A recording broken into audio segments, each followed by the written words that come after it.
Bismillahirrahmanirrahim. Assalamualaikum warahmatullahi wabarakatuh. Nama saya Firzana Halisa binti Abdul Halim daripada Diploma Usuluddin Semester 4. InsyaAllah, perkongsian saya pada hari ini adalah berkenaan dengan setiap amalan bergantung pada niat.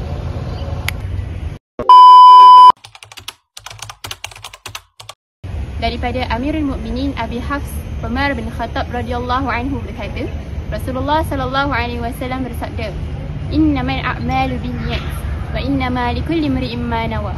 Faman kanat hijratuhu ila Allah wa rasulih, hijratuhu ila Allah wa rasulih. Waman kanat hijratuhu ila dunya yusibuha aw imra'atin yankihuha, fa hijratuhu ila ma hajara ilaihi."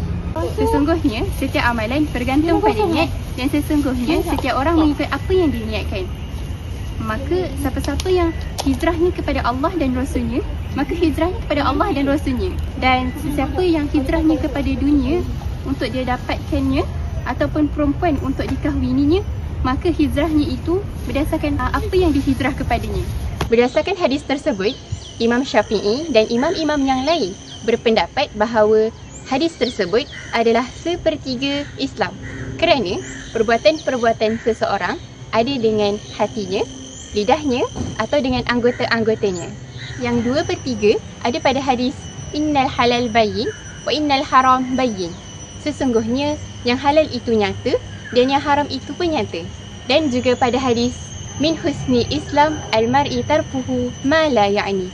Daripada keelokan Islam seorang ialah meninggalkan apa yang tidak berguna kepadanya. Sekiranya seseorang itu kerja hanya untuk nak dapatkan gaji, maka apa yang ia dapat hanyalah duit. Tetapi jika seseorang itu bekerja untuk mencari rezeki yang halal ataupun ingin memberi makan kepada keluarganya, maka insya-Allah setiap titik peluhnya akan menjadi satu ibadah. Jadi, marilah kita sama-sama memperbaharui niat kita dalam setiap tindak tanduk kita. Mudah-mudahan hidup kita penuh pahala di sisi Allah. Wallahu alam.